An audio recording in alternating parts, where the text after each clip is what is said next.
Hello everyone, thank you as always for joining us here on Global Morning, on Global Television. We're in Abuja, Nigeria's capital. I am Uyi Agbomofwegbe, and you know how it works on Thursdays. There's always a lady who complements the show, who adds a lot of color and that sort of, if you like, presence that you don't want to miss every other Thursday morning. No, it's okay. Let's not push it further. Let's not push it further. Right. Is that flattery I sense, Mr. Uyi? No, it's not flattery. That was organic. That was coming from the deepest part of my heart. Oh, really? Really. Okay, I take it with with both hands. Good morning, Mr. Uyi. How are you doing today? Good morning. I'm fine. Good to see you. It's great to see you. It's great to see you. And of course, to our viewer out there, good morning to every one of you. It's great to be here. It's a Thursday morning, like you mentioned. And you know how it is. The weather is not really palatable when it comes to... Is it the way you like it? Or no, you prefer the rainy season? I love, exactly. Right. But you know, the weather, it comes with the cold. And for journalists, you know what happens to our voice and all of that. It gives us that, but we just try to maintain, the Gen Zs will say steez. It's the steez.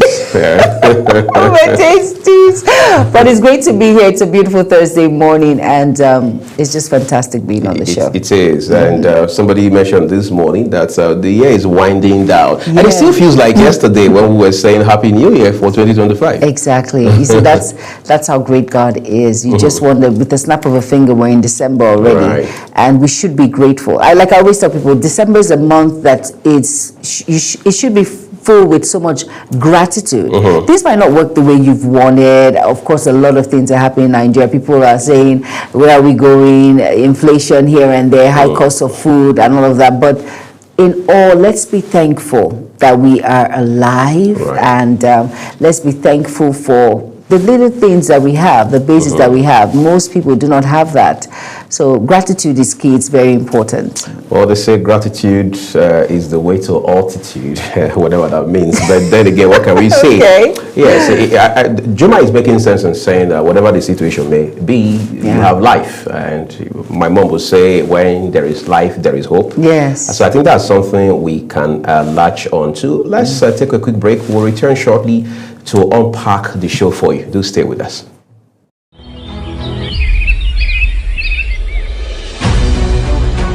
Global Morning is your top morning show here on Global Television. We bring you fresh news updates daily while delving into a variety of current affairs and topics. And at the same time, keeping you well informed about important events, both national and internationals. Global Morning serves as a valuable source of information, helping viewers like you start your day well informed. Stay connected from Monday through Sunday to a wide range of latest news making rounds on Global Morning. We're on the road to protest. And the president meets all of our demands.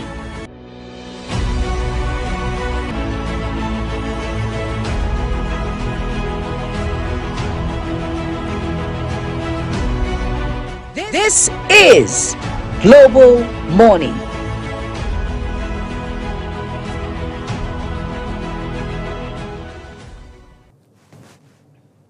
Keep in mind that we have inspiration for you in the course of the show, and that will come your way in a bit. But what we've seen this week has been so far, Juma, very eventful, if you ask me, giving, first of all, 2 resignations yesterday. Exactly, that was big. Yeah, it was big, it was pivotal. But we also need to talk about some of the big events for the year. Like I mentioned, we're winding down, and we must also highlight some of those events that have shaped this year. We're seeing protests, quite a number of protests. Yes, we have. We're seeing high-profile arrests, either by the EFCC, by the police, by the DSS, or some cases go to courts.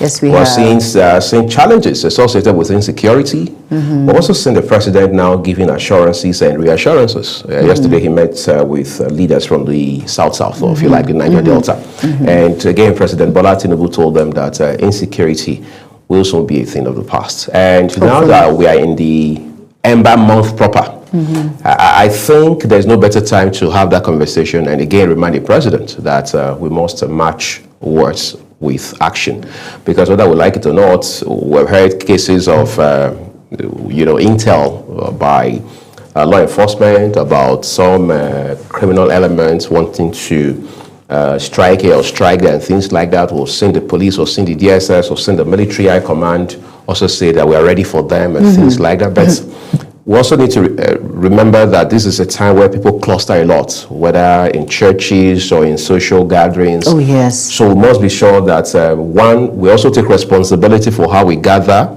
at what time we gather, places we go to. True. While government also must do its part to ensure that it continues to provide security for citizens. Very important. And like, people will always say, not your mom now. Right. So people say this stuff. People say safety is key. So it's very important that for as much as we look up to the government to actually put all these things in place, you and I have to do the needful when it comes to guarding our own terrain, the little barest minimum that we can.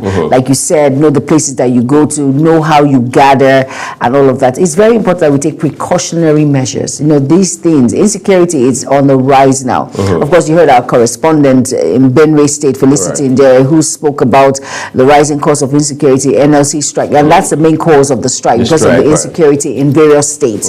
So at the same time, we need to understand that our lives are important and safety is key when it comes to protecting yourself and your family. So don't relax and say, oh, dear President Bola Ahmed Tinubu has said a lot when it comes to trying to nip this particular issue in the bud, that is insecurity and all of that. You and I have a role to play. It's very important that we guard where we are, we know where we go to, we are sure we make a surveillance of, you make inquiries, okay? This particular outdoor event that we want to attend, how the number of people, are there exits out, the fastest route to come out in case anything. You have to prepare. Have it at the back of your mind that, okay, in case anything happens, no one is praying for that, but just in case, that precautionary step should be taken for you to protect yourself when it comes to issues like this, because it is on the rise, and yes, it is alarming. When you talk about churches, mosques are not left out. You've heard of cases, we see what happened, religious grounds and all of that, and we hear these sort of heartbreaking events that take place. So please, precautionary measures are very important. For as much as the government needs to do the needful, yes, of course, but you as an individual, you also have a role to play.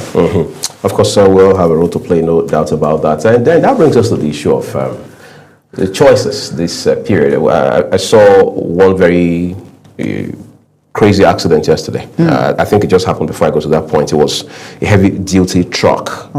And what you call space bus, all right? I don't want to mention brands now, but it was crazy. From what I saw, the heavy-duty truck ran into the smaller vehicle from the driver's side. Oh my goodness. And the impact was beyond significant.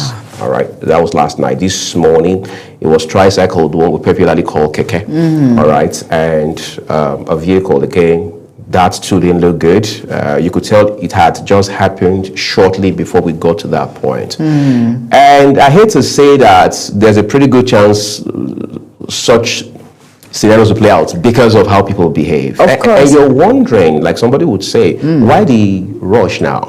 What did you do with your January all the way till November? Why are you suddenly, just a few days to Christmas? I mean, it's like all hell is let loose. Yeah. And the thing is, talking about that, people have targets. Like this festivity, people already made up their mind, okay, this festivity, I am going to make maybe 500,000 naira. So they have target. I'm telling you, what will you say about reckless driving? They have targets. Like someone will tell you, I want to go to Lagos, come and leave at night. Maybe a commercial vehicle. A commercial vehicle, yes. I'm going to drop off individuals and leave that night. I'm going to leave. Back to Abuja. Back to Lagos, come back. And you're not considering that you are human. Right. And sleep is a reflex action. You cannot control it. So people forget that because they have a target. And that, I don't know, there's just this adrenaline rush when it comes to, this Ember month. People just want to meet a certain, but forgetting that, hey, your life is very fragile. You have to take it easy. For as much as you want to, meet the target, do the needful, just take a breather and just do it. No rush. There's no rush.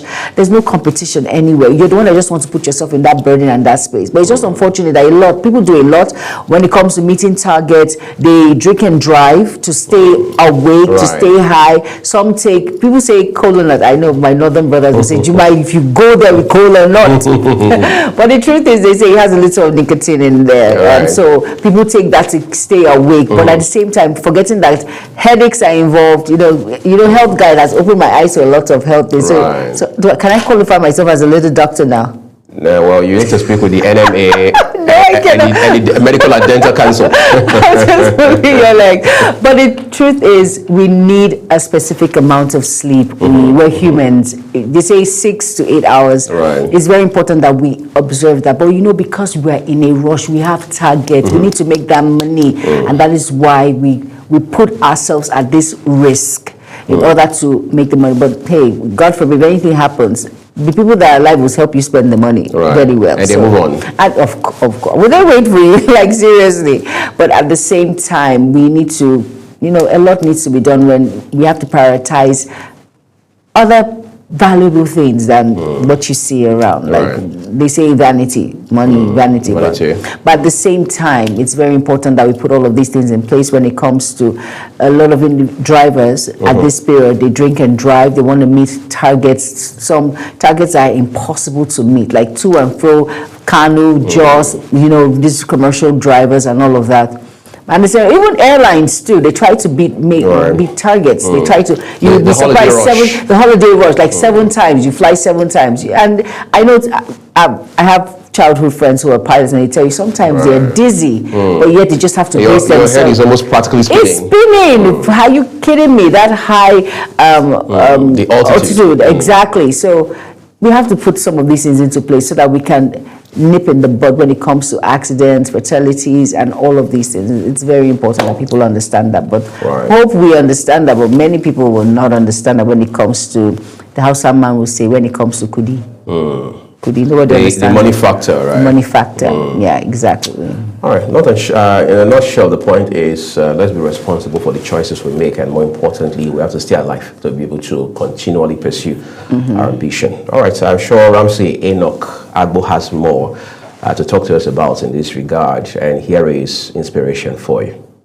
An American president who said he has a dream and one day America will be great. And of course, a lot of people have said things like that. And even in Africa, in Nigeria, in my own community and in my heart, I've said things like that severally, talking about dreams.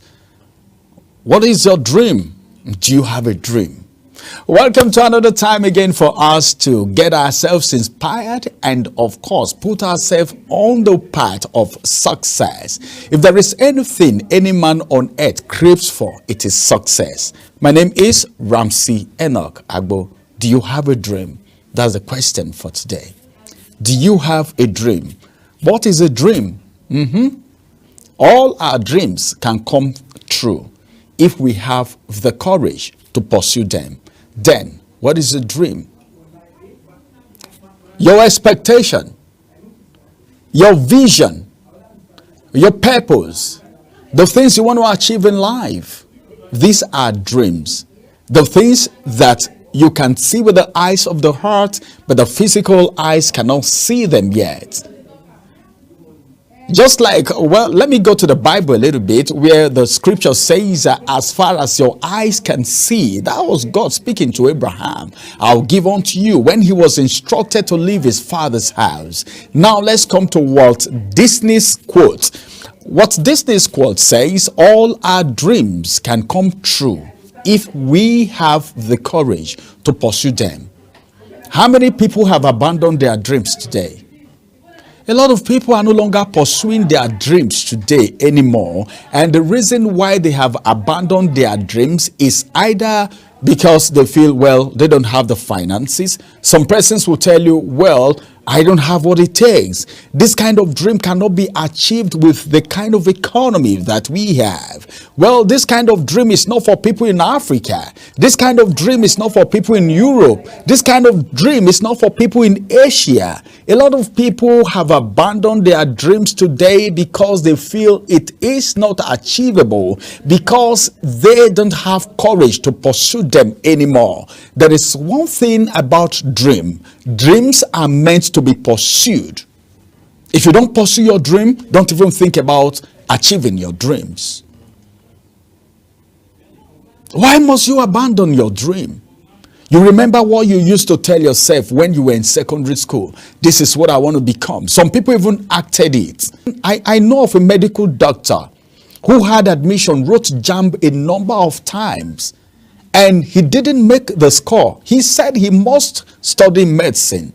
He got an admission, he went to school, he wrote JAMB again, got admission again to study medicine, and he left what he was studying and went back to medicine. Today he's a medical doctor practicing.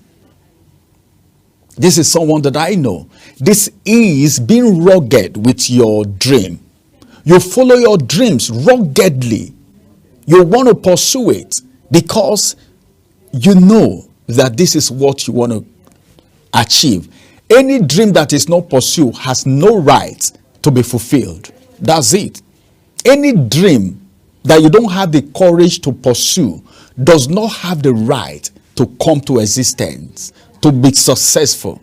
That's what it takes. That's my explanation of this. But then let me inform us today that, as a matter of fact, dreams are the seeds of greatness. They inspire vision.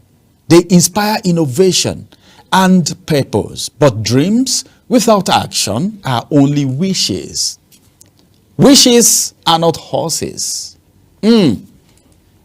How I wish, oh my God, how I wish I'm that man. How I wish I'm that lady. Oh, how I wish that man is my husband. How I wish that woman is my wife. Oh, wishes are not horses. You have a dream to marry a good man, but are you a good woman? You have a dream to marry a good woman. Are you a good man? That's it. But then there are certain things you need to do to position yourself for the right man, for the right woman, for the right dream, for the right vision, for the right success in life. Because every proper positioning make way for proper possessioning. If you position well, you possession well. If you see well, you seize well. These are basic principles of life. Any dream without action are only wishes. Pursuing your dreams, it takes boldness. If you are not bold enough, you can't pursue your dream, because there are dream killers everywhere. They are everywhere. They are in your family. They are in your office. They are in your business meetings. They are in your compound. They are even in your churches. They are in your mosque. They might even be your siblings. These are dream killers. Remember the story of Joseph. Joseph's own brothers were the killers of his dream. But because he was bold, he was rugged, and because he was destined to achieve it, he pursued his dream. And his brothers make obeisance to him, the youngest brother. So for you to pursue your dream, there is something you need. They call it boldness.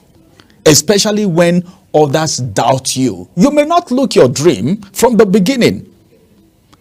Maybe your background, nobody has ever achieved that kind of dream. From your background, from your family, from your father's side, from your mother's side. But because you are bold and because you know what you are pursuing, you are the one who have the dream. You are the one who know what the vision is. So you are the one who need to develop the muscle to be able to pursue this dream, especially when others doubt you. When challenges arise, you keep pushing because you have a dream. It takes courage to follow the unfamiliar path. It takes courage because sometimes success comes dressed in the form of work, in the form of hardship, in the form of challenges. Success doesn't appear shiny. Do you know how gold is being processed? Go through the refining process, heated with fire, before it comes shining. The same thing is applicable to your dreams. It takes a lot of risk. It takes a lot of failing time. Sometimes you fail, you pick it up again, you fail, you pick it up again. People mock at you, but you have a dream, you keep pursuing it. You are the one who know what your dreams is. And to believe in something before it's real, you need to believe in something before it becomes real. You don't just dream. According to what Disney's quote that I just talked about, let me reflect on it a little bit. For me, it reflects the magic of daring to chase your dream. It's daring to chase your dream. He built an empire on immigration, but more importantly on perseverance. Many people have dreams, but only those with courage bring them to life. When we dare to believe in our dreams and take the steps to realize them, then we open up the door to a future that is shaped by passion, not fear.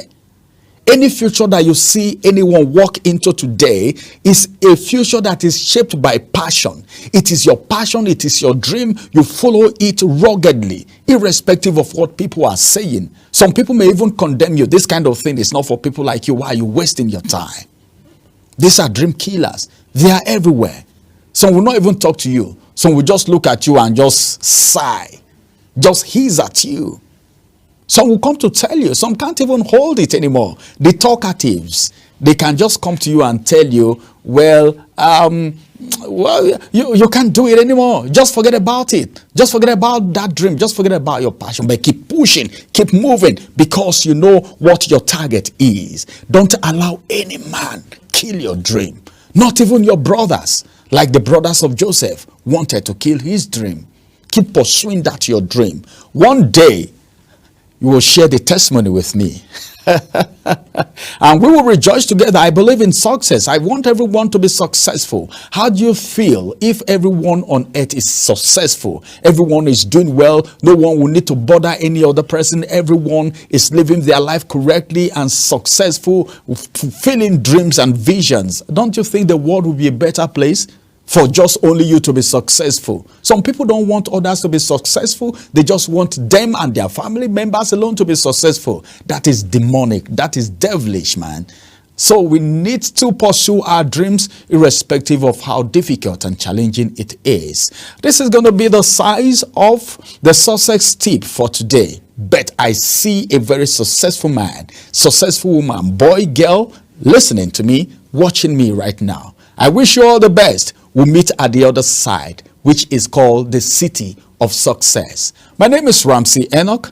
Have a wonderful day ahead of you.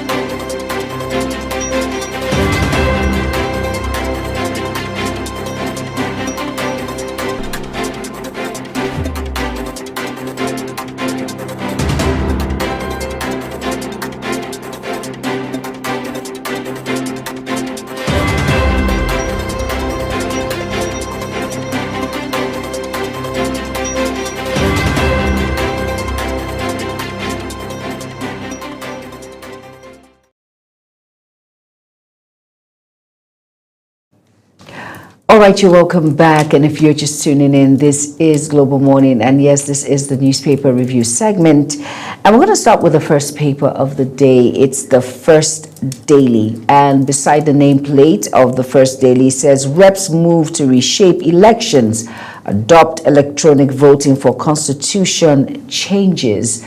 And below that, it says EFCC seizes $3.4 million, 280,000 euros fake notes in Osun, Lagos raids. Okay. And it says OB-backed LP fraction fixes February 28th convention, targets 10 million members. IBOM Air set for international flight April 2026, and that's from the Minister of Aviation, Festus Keyamo. And next says, police arrest 300, recover 2,000 arms in Anambra crackdown. Now, the star story of First Daily says Dangote allegations rock oil sector as Tinubu replaces NMDPRA, NUPRC heads. Now, below that is that's from Fubara, and it says, I met 600 billion naira in Rivers Treasury after emergency rule. Okay, next says gunmen killed 12 at Plateau mining site in fresh bloodshed. And below the foot of the First Daily says Nigerian buys 24 Italian fighter jets in 1.2 billion euro defense deal. Okay, fighter jets. I think that's relief. That's a step in the right direction, and that's fantastic, I will say. All right, that's all the paper on the First Daily. Go out and get yourself a copy and well abreast. Next, Mr. Uyi Agbomofuegwe. Which paper is next? All right, thank you, Juma. Let's turn now to the Vanguard newspaper for you. So always we'll begin with the headlines right above the nameplate. You can't tax hunger, opposition tells Tinubu. That's a bit profound, but again, you can't take away the political element in that. Meanwhile, you can read those details for yourself on page 8 of today's issue of the Vanguard newspaper. Top right corner, Tinubu writes National Assembly seeks approval of 43.56 trillion naira reenactment budget, not supplementary reenactment budget. On page 35, that's where you find those details. And next is federal government confirms release of Nigerian aircraft soldiers after Tuga meets Burkina Faso leader. That's on progress. Some persons were thinking there was going to be an escalation in terms of the tension between Burkina Faso and Nigeria. But on page 6 of the Vanguard newspaper today, you would read that that issue has largely now been resolved. At least the Nigerian Air Force gentlemen and their team members. In addition to the aircraft that had been seized, they have all been released now. All right. Okay. Let's make progress. Court bars IGP, Nigeria Police Force, from enforcing tinted glass permit policy nationwide. So Juma can drive around with tinted glass now. Funny enough, mine is factory fitted. Of course. Well, the police have nothing on you. They have nothing on me. All right, let's take a look at the big headline for you this morning. The kicker says Dangote quake. You have earthquake, now you have Dangote quake. Farouk falls. There's a dramatic way the Vanguard puts it. Very dramatic. All right, very, very. Has 4 riders with it.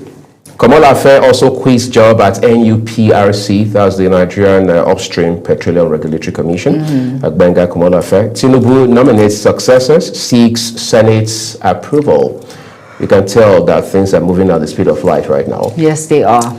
Prioritize local refining, Agbakoba orders. Of course, Agbakoba has always been big on advocacy for local refining. Yes, and says we should use Saudi Arabia Aramco as a model exactly. to drive our petrol. And that's not bad at all. I think it would do a lot for us when it comes to revenue generation and all of that. It would go a long way if we can prioritize local refining. Yes, that will help. It will really help us a lot in this country. Right. All right, let's move on now.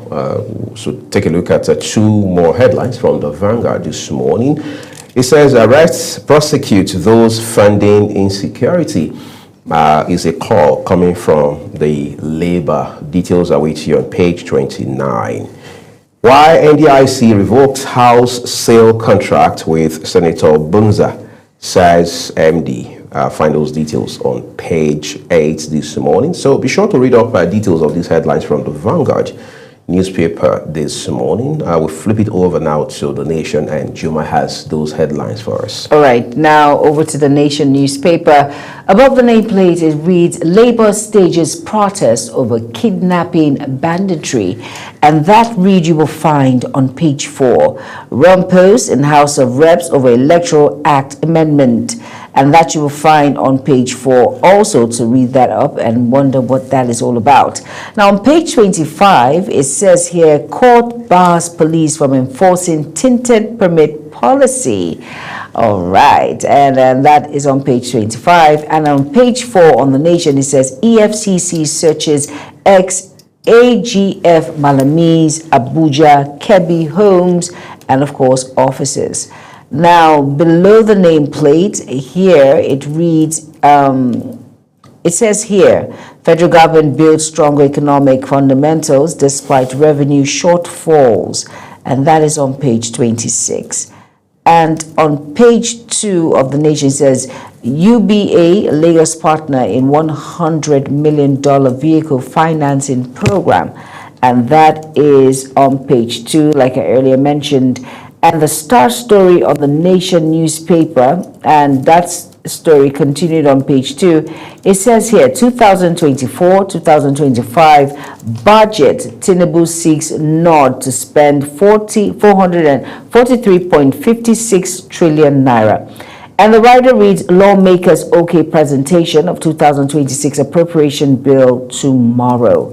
And that is on page 2. Now, below the foot of the paper, it says, Ahmed quits after Dangote's corruption allegation. And at the foot of the paper, it says, group seeks halt of tax law takeoff, okay? That's on page 25. Ibas left 600 billion naira, says Fubar. And that's on page 3. And of course, The Nation is packed today. Just go out and get yourself a copy and be well abreast with these issues making rounds. Next, National Star. Oh, thank you, Jumai. Well, we'll begin with the one on the top left side of the front page of the National Star this morning. New National Star, that is. Rising insecurity, that's your kicker. Nigerian workers protesting Osun, Enugu, Gombe, Kebbi, NLC opts for prayers in Sokoto. Quite interesting. Interestingly, too, they didn't mention that there was a protest in Abuja yesterday. Of course, Global Television did highlight that for you. Yes, we did. In the course of primetime news yesterday. All right. Atiku opposition coalition slam Tinubu's tax reforms, at least 5 demands on page 19. Senate repeals 2024 budgets to strengthen fiscal oversight. And then to the big headline, oil war, Dangote triumphs as NMDPRA boss resigns after meeting with Tinubu. So it will appear that meeting actually did produce so much of fruits. Whatever those fruits are like now is a different conversation altogether. But you can't meet with the president and then resign and then we pretend the conversation was not big. It must have been a big conversation. Very big conversation. Right. Mm-hmm. And to even think that his counterpart in NUPRC also resigned at the same time, that makes it interesting. But the sector must make progress by all means, right? What are the two riders with that headline? NUPRC CEO also affected, operative word affected. Tinubu asks Senate to confirm Mohammed Eyeso as replacement. Again, that's why I said a while ago, things are moving real fast. All right, let's bring it further down a little for you. Insecurity, Trump imposes U.S. entry restrictions on Nigeria, 23 other countries. Tinubu to present 2026 appropriation bill to National Assembly Friday. So the countdown has begun and that will happen in just about 24 hours time. Edo community backs Anioma state bill. Demands inclusion, all right? Politics of state creation, quite intricate and interesting altogether.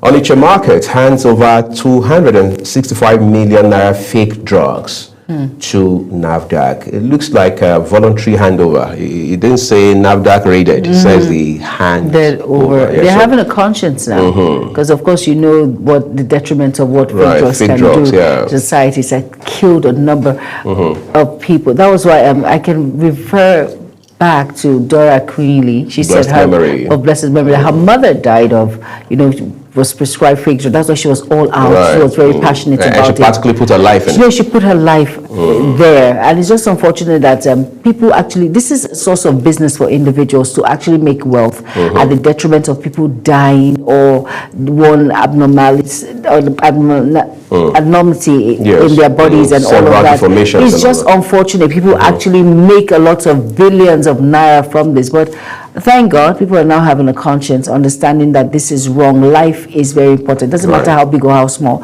Life is precious. Life is important. So there are other ways of hitting the jackpot, I would say. That's making money than at the detriment of And you people's can lives. do it legitimately and Very ethically. important, very important to have that sense of degree of, that worth, and of course that integrity is very Right. important. All right. Well, Juma is an aspiring doctor, everyone. So you don't want to miss that. This is what happens when you anchor a health program. Right, sure. All right, let's look at the last headline from the New National Star for you quickly. It says Petron warns of market disruption over improper petrol pricing module. We've got to fix this petrol price problem once and for all so we can move on. All right? Yes. But while we move on, just to remind you that you need to read up those headlines from the New National Star this morning so you can be guided. So we'll move up next now to the Daily Trust newspaper. All right, the Daily Trust newspaper, scanty a bit, but let's just go through it. And below the nameplate, it says Tinubu to present 2026 budget to National Assembly tomorrow. Now, gunmen killed 12 miners in Plateau, and that read is on page 12. And next it says, we're not intimidated by attacks on PDP. Gbenga Hashim declares warns against one-party agenda, and that read you will find on page 13. Now, the start story on the Daily Trust says tax laws altered, and that is section 64, subsection 1. And you can actually find that read on page 3 and 4 of the Daily Trust. Now, below the foot of the Daily Trust, it reads, President replaces NMDPRA, NUPRC bosses. And it says here, court stops police from enforcing tinted glass permits. That's on page 12. Labor demands improved security welfare. That's on page 6. And it says, multiple explosions rock Auchi. And that is on page 15. And if you're wondering, what's this all about? Go out and get yourself a copy of the Daily Trust and be well abreast with issues making round. Next, The Guardian. Over to you. All right, let's move you up to The Guardian newspaper now, everyone. You look at The Guardian this morning, quite a jam of stories or headlines there for you. But let's do the big headline first. It says tax reforms push back a revenue crisis, threaten 2026 fiscal plan. We understand the President and the National Assembly are working right on that. All right, then we'll move it one notch higher. Top left corner was pictures of Aliko Dangote and the gentleman who just resigned as the chief executive of the NMDPRA, Malam Ahmed Farouk. It says NMDPRA Dangote face-off. Tinubu picks replacements as Farouk Komolafe resign. Those are details you can read up on news page 3 of the Guardian newspaper. Reps probe FIRS France MOU on tax administration. Opposition had earlier called attention to that instrument to say we need to look at it very critically with an open mind, so we are not throwing away our own economic sovereignty of some kind. But it will appear now that federal lawmakers are heeding that call. At nationwide protests, NLC demands prosecution of financiers, end to insecurity. You find several pictures placed strategically on the front page of the Guardian newspaper this morning, starting from the President all the way to the President of the Senate, the Speaker of the House of Representatives, Minister of Finance, who doubles as the Minister of the Economy, and then of course you have Abubakar Bagudu there, who is the Minister of Budget and National Planning, and finally the Chairman of the Federal Inland Revenue Service, which we understand from January 1st next year will now be called the Nigerian Revenue Service. Front lines threaten constitutional reforms consensus as reps vote today. Again, court asks IGP to suspend tinted glass policy. We just have to we just have to relax for a second over this tinted glass policy issue. All right, what more do we have here, people? Says reps legalize beavers, e-transmission of results. This is good. INEC will no longer have to play both sides of the coin by saying, no, we can transmit electronically. No, we cannot transmit electronically. The court has spoken on this. If INEC has any concerns, I'm sure they have. That's a legal window to go back to the court, perhaps the appeal courts this time, to present their prayers, as lawyers would say. NDIC, why we revoked house sale contract with Senator Bunza. News page 29 is where you find those details. SGF suspends enforcement on alcohol sachets, PET bottles ban. And finally, on the very foot of the paper this morning, Nigeria, Central Europe launched new chamber to promote trade investment. Those are your headlines from the Guardian newspaper this morning. Please be sure you read up these details for yourself as we take you next to the New Telegraph. All right, now the New Telegraph, and above the nameplate, it says Nigeria's 2025 budget faces credibility test as revenue falls to 10.7 trillion naira.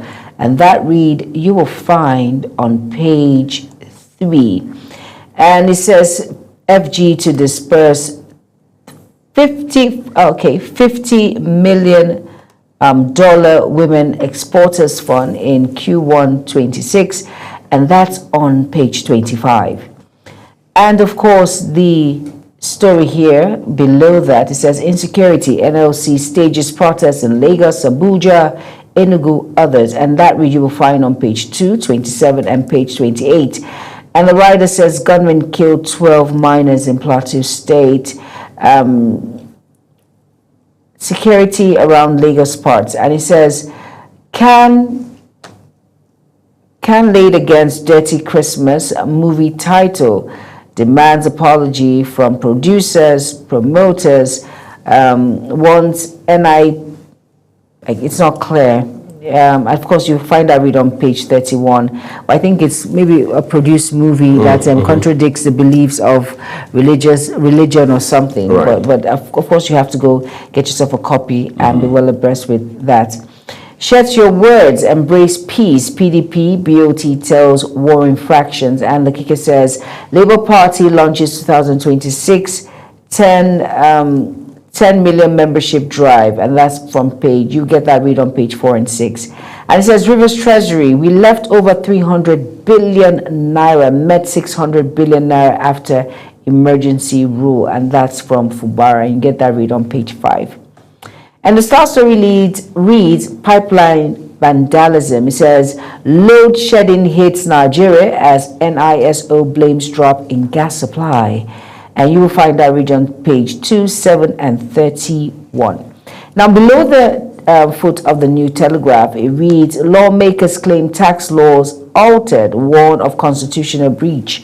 And you will find that read on page 3. Now, on page 2, 3, and 4, it says Dangote versus NMDPRA CEO Farouk Ahmed, NUPRC boss resigns as Tinubu names replacement. And he says these things are happening really, really fast. Now, study says here, sleep more important for longevity than diet, exercise. I don't know how true that is. So I think you're going to have to jump in on the research to find out, because we would have thought exercise is far more effective. Exactly. And diet, once you eat it, the dietitians say, where are the dietitians? They say eat in small portions. And eating small portions actually help you lose weight, because I have tried that trend. And people say, and it works, right? And it works. Like for someone like me who I have a sweet tooth, I'm a chocolate kind of girl. Hi, you know me. And at the same time, trying to cut down on, calories and all of that, just eating very small portions. It works really, really fast. I don't know about others, but I think it depends on your body type. Right. It depends on you, what works for you. Sleep makes you add weight at a point when you sleep. So when you eat and then you sleep, because you need to burn that So we need to go study this. We need to be sure what these motivational speakers are telling us. Let the research begin. Let the research begin. All right, let's flip to the next paper now. We over to you, and it's the Punch. All right, so, well, we begin with the ones above the name mast for you. Top right has a picture of Minister of Works, Engineer David Umahi, says foreign investors push for Lagos Calabar Highway concession. On page 9, insecurity, federal government, NLC to meet in January. Burkina Faso frees detained Nigerian soldiers' aircraft. I think that again is replicated across papers this morning for obvious reasons. All right. Then one more do we have here says on the I just sent the nameplate. Salaries, debts, service go up 105 of government revenue. That's financially crazy. But then it is the reality as it stands right now. And then the Star headline reads, Petrol War Fallout, NMDPRA, NUPRC bosses resign as Dangote's petition rocks sector. And the writer tells us, downstream tension grows as marketers fear business collapse. Experts say all new regulators may feel threatened by Dangote. Well, some people say, business-wise, it is the monster you created. We need to regulate better. I like that. Yeah, we need to regulate professionally and ethically. We need to regulate from a human face standpoint. We must know that when it's all said and done, we are regulating for real human beings. Exactly. We are regulating to ensure that a very essential commodity gets to Juma and we and everyone else. It's as simple as that. Exactly. And it doesn't have to be a fight between two entities. No, it doesn't have to be. It has to be for the benefit of the masses whom you represent. And I think we should appreciate effort. It's very important we appreciate effort. And of course, I don't work for Dangote. I do not even know him personally. I just see what he does. I see his work. I see the impact he's trying to make. And of course, he came out and he spoke of that. He's been sabotaged by some individuals. He didn't mention any name. You could tell the man was frustrated. No, he is. Of course. Come on, do you think he says it? You have to get money, impute money to, you have to put in money to make money. And of course, these are monies that he's getting from different source in order to make a difference. And yet you want to crumble and cripple that. And some of these individuals are not making things easy. So it's better this way. I think this is the best way. Let's appreciate effort. Let's appreciate someone that wants to take Nigeria to a whole new level. He's not someone that is invested and, putting all his wealth in a foreign country. He's trying to make Nigeria better, trying to touch the masses as little as possible. For this is a big deal. Once the price of petrol comes down, or let's say fuel comes down, it will help. These are just basic amenities that can help you grow your business, help that tailor out there, light, and all of these things. You can afford to buy for putting your gen and just move on with your business and all of that. Let's appreciate effort. Really, this is something big, and this is a step in the right direction for me. This is a very big step, and I think we should appreciate and see effort when efforts are being made. Right, sure. Talking about efforts, let's make some more to bring you 3 additional headlines this morning from the Punch newspaper. Bottom left, it says, federal government bans wood exports, revokes licenses on page 15. Okay. Malami kicks after EFCC raids KB Abuja homes. Ogun government orders fresh Wujale selection process on page 7. That's a wrap on the Punch newspaper this morning. And finally, let's go look at This Day newspaper for you. All right, quickly now, This Day newspaper of the nameplate. It says Tinubu seeks 43.56 trillion naira budget reset to end multiple spending cycle. And we have 2 writers there. It says to present 2026 budget to National Assembly tomorrow. Edun Bagudu, others to appear before Senate Committee on Appropriations today. And that read you will find on page 31. Now, below This Day template, it says, ONSA, we have not provided arms to any social cultural organization. Claim is false. And the South Story reads, in Sudan, in sudden turn of events, FG announces resignation of NMDPRA and UNPRC CEOs. And of course, we have riders to that effect, and it said Saidu Mohammed heads downstream, midstream. Onesi Yewa Eyeson leads upstream. Tinubu seeks Senate confirmation for new picks. NBA demands probe despite Ahmed's resignation, and you can find that read on page 12. And moving on now, and basically that is all on this day, and we have the last paper, and over to you now, Uyi, as you go through the Daily Monitor. All right, so let's begin the Daily Monitor. Interestingly, that happens to be very last on the show today. All right, the big one says NMDPRA boss resigns amid corruption allegations. NUPRC CEO quiz. Tinubu nominates successors to Senate for confirmation. All right, then we have a few more for you right here. Says protests, what we discussed with Tinubu, NLC president. FCDA demolishes Abuja estates in spite of court order. You find that on page 4 of the Daily Monitor. Insecurity, Office of the National Security Advisor refused claims of arming Miyetti Allah in Kwara. Edo PDP faults Okpebholo's economic policies, alleges governance drift, total failure. All right, further down, which is the last one, by the way, it says Tinubu to present 2026 budget to National Assembly on Friday, and that happens to be tomorrow. So read up Daily Monitor and find details for yourself, and that's what we'll leave it with the papers this morning. As always, we would like to remind you that all of the headlines we bring to you here are exactly as published by the respective publishers. Global Television, as a broadcast media outlet, or the team here on Global Morning, does not in any way contribute to them. After this break, we'll put our first conversation on the road for you. Do stay with us.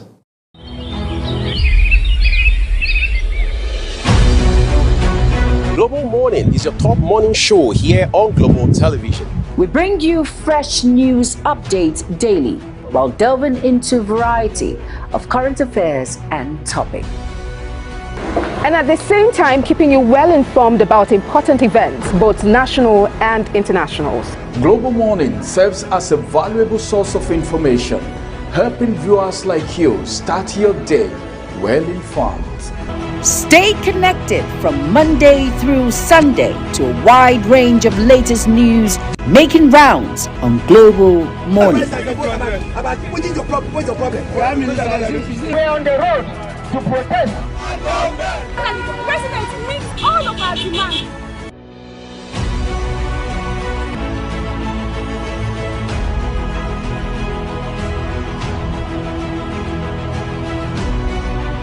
This is Global Morning.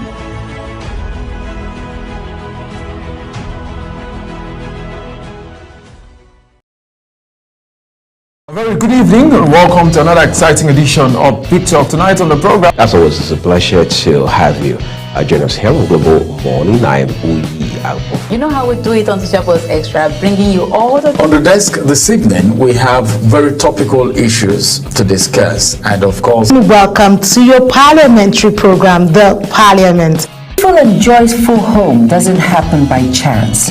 It is built on Men can rise beyond traditional boundaries to claim their rightful place as numerous committee, about more than 12 committees. Festival is a program that comes to you once in a week at about this time, where we look into issues and discuss them. It gives you the opportunity to World News in United Welcome Nigeria. to Entertainment Circle.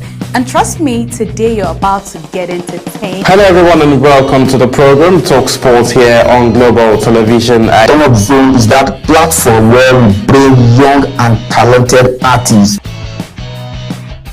Stay tuned, stay inspired, stay with Global Television on DSTV channel 365, on Star Times channel 276.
Morning is your top morning show here on Global Television.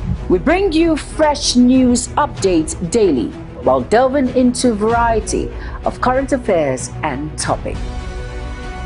And at the same time, keeping you well informed about important events, both national and internationals. Global Morning serves as a valuable source of information, helping viewers like you start your day well informed. Stay connected from Monday through Sunday to a wide range of latest news making rounds. All right, you are welcome back, and it's Global Morning on Global Television. And this is the first discuss of the day. Today, we're going to be looking at petrol pump price, the impact of economic policies on Nigerian households. Now, let's take you aback. Now, for pump price reduction, general outlook on the economy from the tech point of view and its impact on the Nigerian economy. Now, let's look at the context and recent moves. Now, fuel subsidy removal. Nigeria ended long-standing petroleum subsidies in May 2023 under the administration as part of fiscal reforms to relieve budget strain and unify the market. Now, this led to significant price volatility and general higher fuel pump prices in subsequent years. Now, price competition pushing prices down more recently. Now, Dangote Petroleum Refinery cut its ex-depot petrol prices from 950 to 825. Now, that's the ex-depot, prompting NNPC and other marketers to reduce pump prices accordingly. Now, looking at this, reductions are largely driven by supply factors, increased local refining output, and competitive price setting among refineries and marketers rather than government subsidies being restated. Now, today on the program, I am being joined by Isa Aliyu Shatta. He is the Regional Advisor, Africa Quorum Group, and he is joining me on Global Morning this morning. Good morning, Mr. Isa Aliyu Shatta. How are you doing this morning? Good morning, Jermaine. I'm fine. Now, it's great to have you on the program, Global Morning. Thank you for making our time to be here. Always my pleasure. Now, let's look at this issue critically. Now, what factors are driving the recent reduction in fuel pump prices? Yeah, I mean, the reason is not far-fetched. First, we need to first commend, the government somehow, for passing the petroleum bill and making the industry becoming more competitive, right? So this is attracting more key players into both the downstream and the upstream sectors, and whenever you have such, healthy competition, right, there's bound to be that price, reduction over the period of time. But we cannot really overlook the fact that we were blessed with the Dangote Foundation, with the Dangote Refinery, and I'll tell you why. It's a blessing to us because we've had our refineries who have been going through turnaround maintenance for God knows how, and the kind of amount that has been pumped into those refineries to become active. I mean, we had all of the shenanigans around the Port Harcourt refinery coming up, and eventually we heard that it was just another mirage, waiting to happen, and eventually it happened by energy experts. Then we have Dangote Refinery. When Dangote Refinery was about to commence operation, there was that fight, or there were that rumor to say that he has been given a particular price, just because, and we have to say it, just because a lot of this fuel are either in Nigeria, imported, and some are even on their way. And you can see that even when Dangote Refinery started distributing to the Nigerian market, a lot of people were still giving licenses, and fuel were still being imported into the country. Even with the emphasis from the Dangote group saying that they have enough to cater for Nigeria, nobody believed. There were a lot of saboteurs who really wanted to sabotage that industry, but it was just a question of time. And now we have seen it. So Dangote is here to stay. Dangote Refinery is here to stay. Dangote Refinery has the patience, the waiting patience, what they call the waiting game in any market. Why? Because he has the result, he has the comparative advantage, right, and competitive advantage against its marketers. The marketers have to go and first bring a substandard product into the country. Nobody vets it. Energy experts have said it, according to energy experts. I'm quoting them. And you can see the juxtapositioning of Dangote's fuel and others. I don't want to name others. Okay. And if you are one of those who consume fuel in Nigeria, I do, you will first, his fuel doesn't really have that foul smell. Secondly, the fuel doesn't burn faster. Thirdly, it's very clean. So the customers, the consumers will naturally gravitate towards a product that is efficient. Exactly. And durable.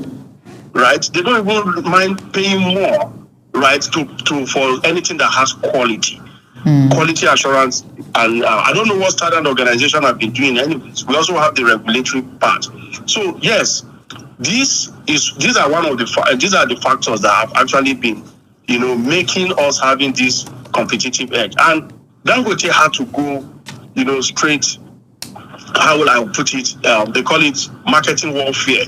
He needed to throw that missile out there to tell them, look, I'm in control of this game and I can set my price however and whenever I want it.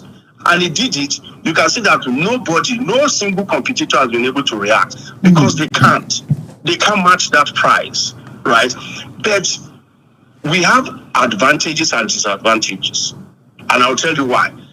What this means is that, okay, you are leaving your economy in the hands of just one private individual. And what if something happens with the refinery tomorrow and we have shortage of fuel supply? It means that they are going to be heated with a lot of, queue. And he can also decide to frustrate the economy if he wants to. I'm not saying he will, but I'm saying that it's dangerous for you to leave your economy in the hands of one private individual. We know that a lot of people have been given licenses to build their own refineries. How long it took before Dangote refinery came on board, right? So these are all of the, concerns that people would genuinely, be looking at. But then it is very important that, we look at the healthy competition and don't forget what Dangote refinery is doing in the country today has also helped the government somehow for the economy. Somehow stabilizing Naira steadily, right? At the same time, inflation being cut down. Then, of course, at the same time, you can see that interest rate is also gradually coming down. So I would say the government actually have not done something spectacular. We just need to thank Dangote, the Dangote refinery factor, who is actually coming to reset the economy. Now let's talk a bit about how sustainable are fuel price reductions under a deregulated market. Yeah. So I mentioned some of the points. Yeah, you did. Throw more emphasis, please. I will emphasize more on it. So yes, when there's healthy competition, so I'll give you an example. Okay. And just a simple logic example. If you live on a street and you only have one woman selling fried rice or jollof rice, the popular jollof rice, everybody will queue in on that street to come and buy that rice. And the woman can decide to put her price however anyhow she wants it. But if you have 4 or 5 quality jollof rice sellers or vendors or merchants on the same street, there will be price competition apart from quality. Now, people will look at first quality, then they will also look at, the pricing. And that will drive price down as well, because then you have competition. And from there, from fried rice, the person selling fried rice will now begin to be innovative. Maybe they want to sell assorted pepper soup by the side to draw in customers. And that's exactly what happens in the main market as well. Now, if you don't have competitors, right, you cannot have this competitive price. But when there are competitors, right, and they are coming in, you will have what you call a steady, stable price. Then occasionally you can have price variance. So what this portends for us is that during festive period, they can decide to run a promo for instance, they can decide to begin to be innovative and say they are also having loyalty cards for their customers. So if you have those loyalty cards and you have purchased fuel for a particular period of time, you stand a chance of fueling your tank over a period. So because you have a lot of supply in the system, right? And yes, demand is steadily gravitating towards the supply, but you have enough supply in the system, then there can be healthy price competition, and people can also enjoy the innovation that comes with market dynamism. Now let's look at policies now. What you are an economist, so now what policies are needed to straighten? Let's look at tech-led economic diversification in Nigeria. Yeah. So sometimes in November, right? Yeah, October, November, I was in Cape Town for a United Nations Global Tech Summit, and it was tagged DPI, Digital Public Infrastructure. I mean, the MD of NIMSI was there, the lady, the young lady doing great work now. The MD of NIMS was also there as well, and this had a collection of different countries represented, right? And the common goal is to see how to drive the African continent towards a digital economy. Now, today in Nigeria, we have what we call the Ministry of Communication and Digital Economy. But the question you want to ask yourself is, what exactly are we doing in the digital economy? What has been the gain? So I will list certain things for you that I think the government is doing wrong. And if they have a good led partnership with private sector, we will be able to accelerate the growth of technology and drive that adoption rate even faster than we have it today. It is projected, right, that in 2026, we are going to, have an increase of about $18.3 billion in the tech ecosystem. It is also believed, right, that $33 billion in transaction, most especially driven by AI with e-commerce, will also, have that boost. But what is the government doing wrong? The digital economy that we have today, I would have proposed to the government for the government to have what you call the Digital Public Infrastructure Commission. I repeat, Digital Public Infrastructure Commission. Now, NCC, NITDA, the Data Protection, NIMSI, all these organizations will come under that commission, right? To foster our digital economic growth. So everybody is seeing themselves. So there's this unhealthy competition that happens across government agencies, which is affecting the growth. We don't have a harmonization of plan where you can say that this is what we generally want to achieve, and you have somebody driving that process. Yeah, we have the coordinating minister who is supposed to drive the process, but trust me, when the people working and the people heading those agencies are not giving you the maximum cooperation, you definitely cannot achieve any results. Very so true. How do you, what is digital public infrastructure? It is divided into three phases. The first phase, right, is digital identity. The second phase is payment system. The third phase is data exchange. You'll agree with me today that you want to get your passport, you want to get your driver's license, you keep on going to do data capturing. For me, this is basically baseless and waste of time. If you have your name and your BVN, it is enough for you to drop your name and you get any identity you want to have. What stops us from having one single identity card, digital identity, as opposed to having it differently? Or we have everything layered on one, what I will call a big national identity. So you have a layer of your passport. In that digital identity, you have your driver's license, you have every other card that you want to have, your health insurance and the rest. Now, if you have the commission, right, commission will set that pace. This commission will set that agenda, for everybody to follow. Now, how do you start? Already the telecommunication is driving the ecosystem. I mean, MTN. Commercial. Yeah, year to date, MTN has already done 5 trillion naira, which is approximately $3.26 billion.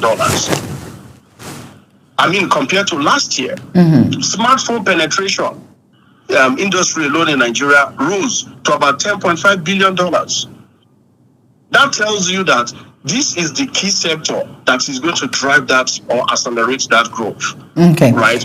Now, in the rural area, our peri-urban center, we say we have 5G. Trust me, I still feel that the 5G is not as solid or as strong as it should be. Now, in the Nigerian economy is largely driven by the informal sector. Now, the informal sector are divided between the peri-urban centers and rural areas, right? I visited the markets in Kano, and they sell just livestock.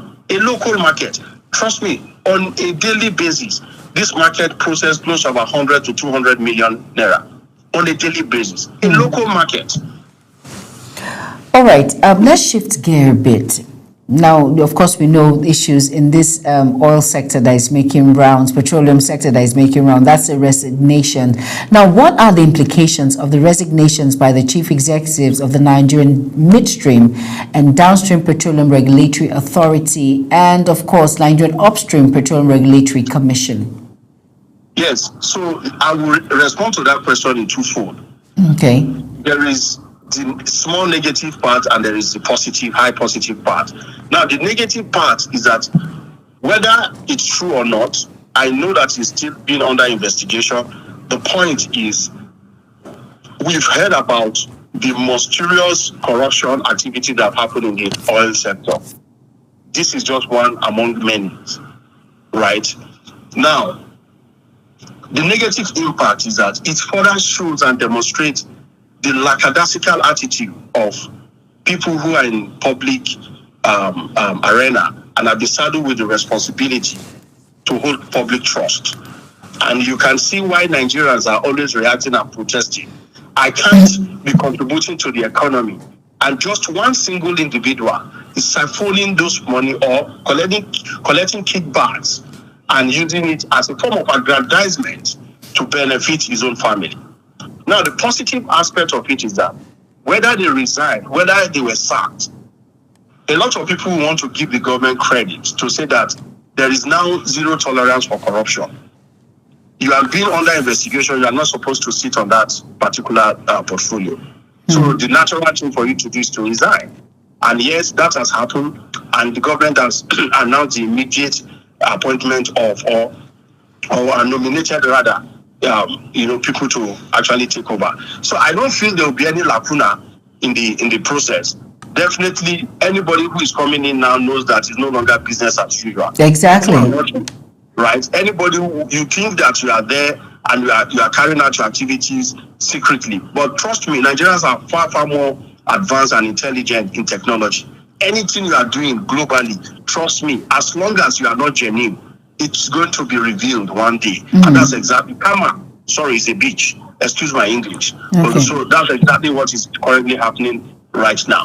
But so, CCTV is going to protect well for the Nigerian oil sector, trust me. But Mr. Isa Aliyu Shatta, do you think this is a step in the right direction? Or do you think this thing has anything to do with the Dangote group, or is just me insinuating this?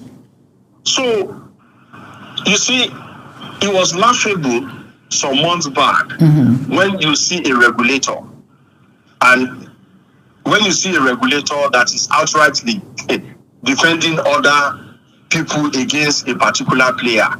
So that alone, because I would say that whatever that transpired was not actually orchestrated in a smart way.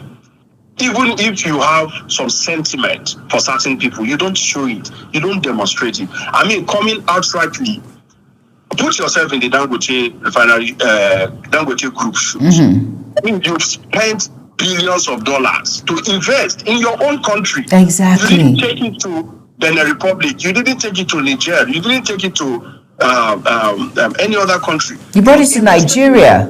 So naturally, you are thinking that you are going to have that support, from the government to encourage you to be able to do what? To implement what you set out to achieve. But a government agency coming out to rubbish the content of the product of the refinery. For me, it was laughable. Energy experts came out, and Dangote refinery subjected itself to test, and people took it independently to other independent testing facilities, and they discovered that Dangote's, where it even becomes laughable is that the United States of America consumes its fuel. So if it crosses international standard, why won't it cross local standard? What standard do we even have in the first place? Is it the smelly product that we used to get in Nigeria and very dirty with some other content? Nigerians have seen this. So I'm pretty sure that the government also do not want to embarrass itself. So the natural thing to have done is just for demand to take a bow, and it has. So life goes on. So whatever it is that has transpired, yes, Dangote has every right to fight back. You can't come outrightly to want to kill my business, and I will sit back and just watch you. Exactly. As well. So if Dangote has gotten his facts right, and somebody as credible as Dangote will not come out with those allegations if he was not sure, because he knows the consequences of suing him when there is a label or a slander against an individual of such status.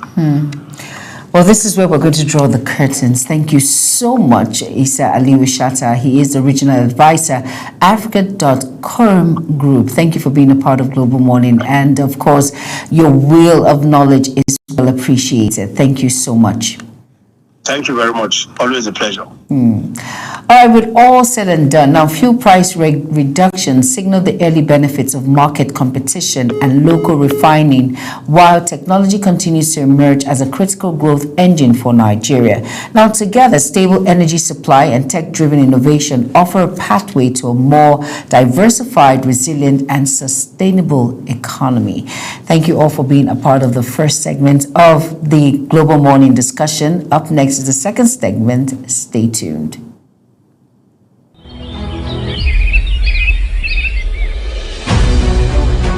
Global Morning is your top morning show here on Global Television. We bring you fresh news updates daily while delving into a variety of current affairs and topics.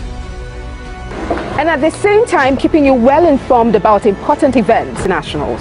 Global Morning serves as a valuable source of information, helping viewers like you start your day well informed.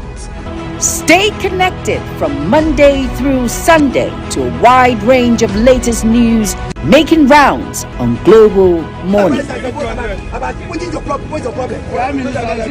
on the road to protest.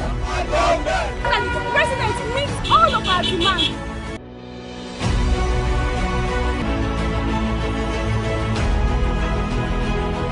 Global Morning.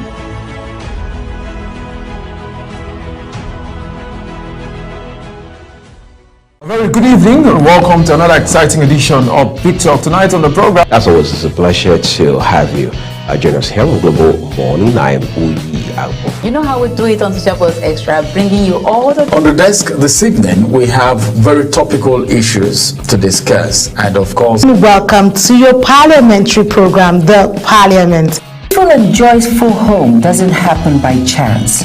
It is built on... Women can rise beyond traditional boundaries to claim their rightful place as a numerous committee, about more than 12 committees. Festify is a program that comes to you once in a week at about this time, where we look into issues and discuss them. It gives you the opportunity to... World leaders in United Welcome Nigeria. to Entertainment Circle. And trust me, today you're about to get entertained. Hello everyone and welcome to the program Talk Sports here on Global Television. Talk Zone is that platform where we bring young and talented artists Stay tuned, stay inspired, stay with Global Television on DSTV Channel 365, on Star Times Channel 276.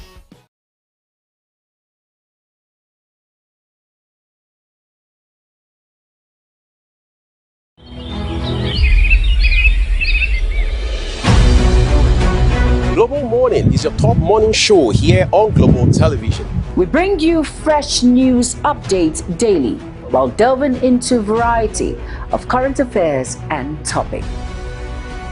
And at the same time, keeping you well informed about important events, both national and internationals. Global Morning serves as a valuable source of information, helping viewers like you start your day well informed.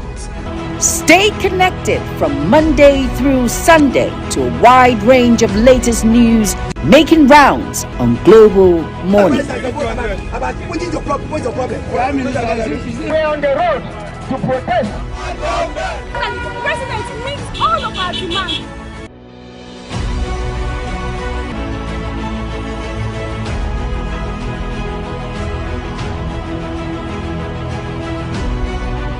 This is Global Morning.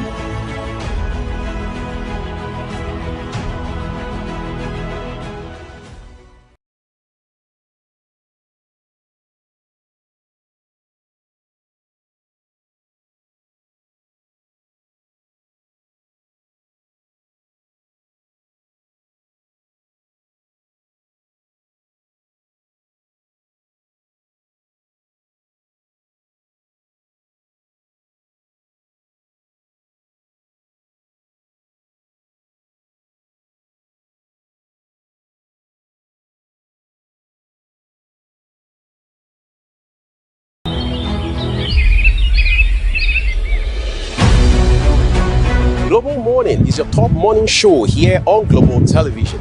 We bring you fresh news updates daily while delving into a variety of current affairs and topics. And at the same time, keeping you well informed about important events, both national and internationals.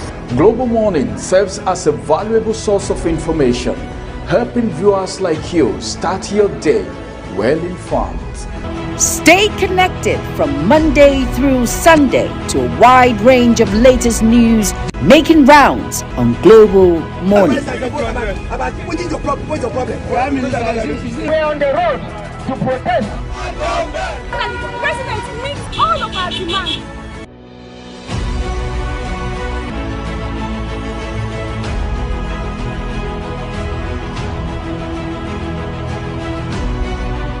This is Global Morning.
very good evening and welcome to another exciting edition of Big Talk. Tonight on the program. As always, it's a pleasure to have you.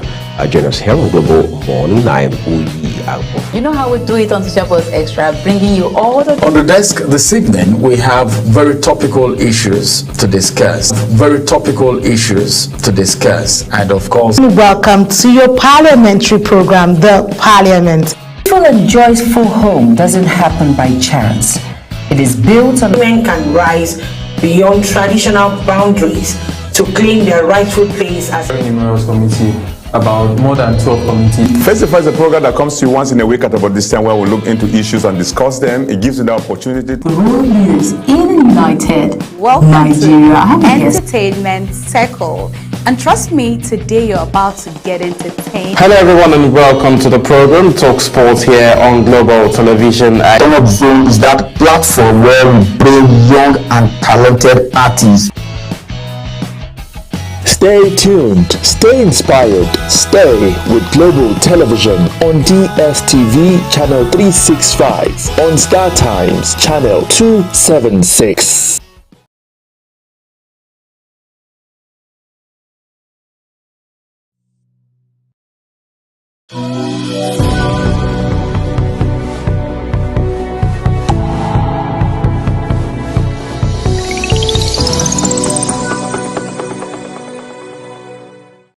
Let's get to our first conversation on the road.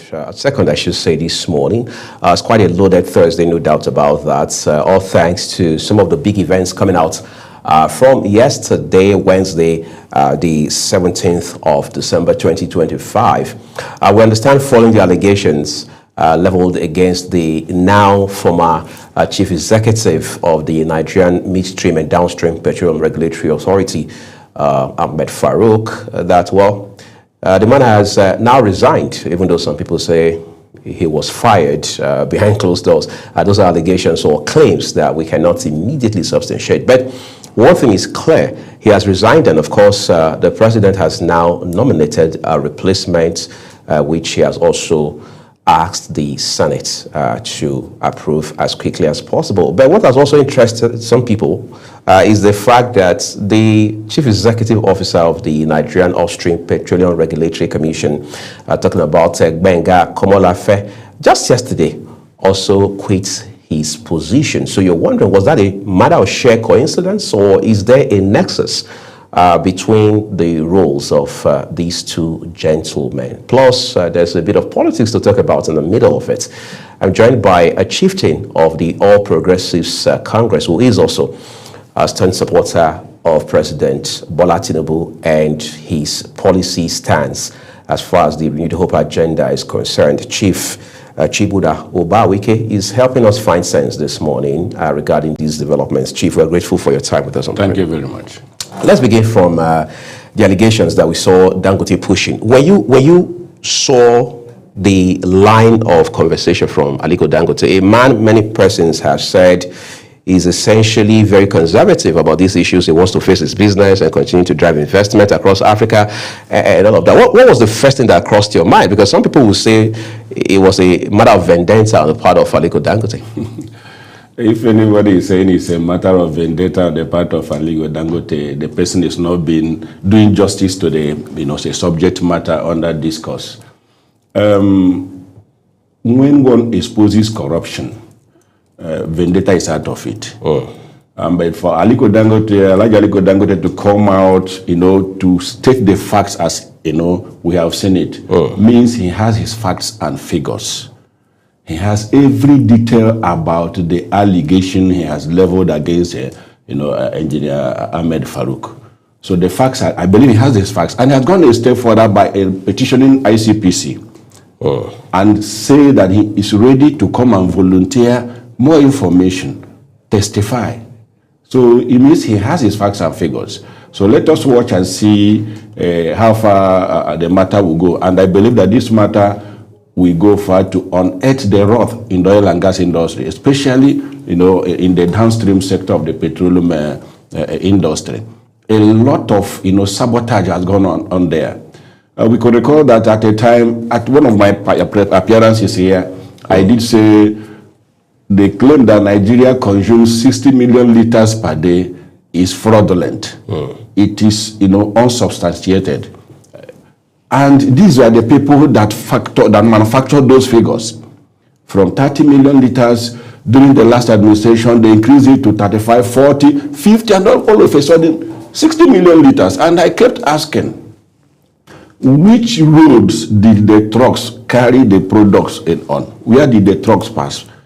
Do we have the routes and the trucks that will carry 60 million liters of petroleum products every day? Because our pipelines have been, compromised. They are not working. And then, when the subsidy was removed, instead of them telling us the truth, they still hang on that we are consuming about 45 million liters or thereabout. To me, we don't consume more than 30 million liters per day, because the facts are there. Indonesia is a country that is more in population than Nigeria and wealthier than Nigeria. And they do not consume, and they have more vehicles than Nigeria. They do not consume more than 30, 35 million liters of petroleum per day. They have better roads than us. So why will we consume, according to Nigeria Midstream and Downstream Petroleum Regulatory Authority, which Engineer Farouk superintended, we consume 60 million liters. Well, subsidy has been removed. He said we are still consuming up to 50 million. Where? Let them provide all the facts and figures. These are just figures of corruption, because they want to be feeding fat on Nigeria, continue to import petroleum products. When we have our own refineries, aside Dangote, we have modular refineries that are working. But because of the importation of petroleum products, the modular refineries cannot function optimally. And Dangote is exporting product to Europe, to America. If his products were not genuine, they do not meet up with the specifications and quality, will he export to those countries? Which means he has the capacity to produce for local consumption and for exportation. Why continued importation? There are people that are licensed to set up refineries. Why have they not set up their own? And there are other refineries that are coming on stream. Bua is doing his own. And there are others that will come on, they will start the construction. Why continued importation? What has happened to our refineries? The 4 refineries at a time, this engineer Ahmed Farouk was in charge of petroleum refining. What happened to the refineries? The turnaround maintenance that budgets were made, billions of dollars were made for over the years from Obasanjo time, 1999 to date. What happened? You say you carried out turnaround maintenance on refineries, and at the end we do not see any refineries that do not work. All those money go down the drain. Who is the person, or who was the person responsible? He was the one in charge of refining. Let the investigation go deeper and unearth the rot in the oil and gas industry. I believe this is just the beginning. Maybe Nigeria will come now to know the truth of what has happened, that we have been held down over the years. Subsidy, they use it to feed fat on Nigeria, and then every other corruption that is thriving in the oil and gas industry that has held us down all these years. Maybe this issue of him resigning and the allegation against him by Alhaji Aliko Dangote will aid the rot. I implore the EFCC itself to come into the picture. Let them go deeper, investigate this matter, so that Nigerians will know the truth.